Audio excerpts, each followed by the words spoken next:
Congratulations mister Rashed, আপনার ওয়াইফের pregnancy report positive এসেছে। এই, এই, এটা কি করছো তুমি? তুমি যদি এটা নিয়ে এখন পড়ে যাও কি অবস্থা হবে ভাবছো একবার? হালকাই তো। কিসের হালকা? এত ভারী একটা জিনিস। মা না লক্ষ্মী, তোমাকে আমি বলছি না যে কাজ করার দরকার নাই? এইসব করার জন্য তো আমরা আছি। আর ওই যে দুই গাধা বসে বসে তামাশা দেখছে। এরকম একটা ভারী জিনিস আমার মেয়েটা ধরে ধরে নিয়ে আসতেছে, আর তোমরা বসে বসে গিলবে না? এখন থেকে সব কাজ আমি করব। আমার মেয়েটাকে কোনো অর্ডার করবা না, তোমরা যা কিছু লাগে আমাকে বলবা। তোমাকে বলছিলাম না আমার মেয়েটার জন্য আচার বানায় নিয়ে আসতে? খালাম্মা একদম ভুলে গেছি।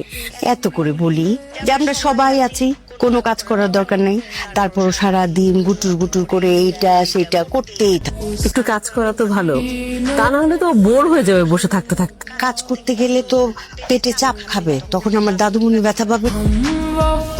বৌমা, এই যে দেখো তোমার শ্বশুর খুশিতে তার দাদুমণির জন্য কত কিছু কিনে নিয়ে আসছে। সবই তো নিয়ে আসছেন, আমি কি কিনবো? কিচ্ছু লাগবে না তোকে কিনতে, আমি সব কিনবো। সুসংবাদ, আপনাদের কন্যা সন্তান হয়েছে। দেখেন তো কার মতো চেহারা হয়েছে? একেবারে আপনার মতো। দাদুমণি পেয়েছে তার দাদার চেহারা। আমাকে প্লিজ মাফ করে দিও, আমি তোমাকে অনেক কষ্ট দিয়ে অনেক বাজে বাজে কথা বলে ফেলছি। কিসব কথা বাদ দিন তো, আমার বাচ্চাটাকে একবার খুলে নেবেন না?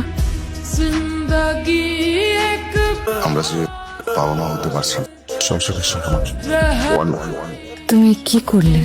নিজে পুরুষকে তুচ্ছ করে আমার কোল শূন্য থাকার দায়টা তুমি নিজের কাঁধে তুলে নিলে। তিলে তিলে ভেঙে পড়বে জেনেও সবার সামনে নিজেকে অপরাধী বানালে, শুধু আমার সম্মানটা রক্ষা করার জন্য। কি হয়েছে? কি করলেন আপনি এটা? কি করলাম? কেন মিথ্যা বললেন আমাকে? কি মিথ্যা?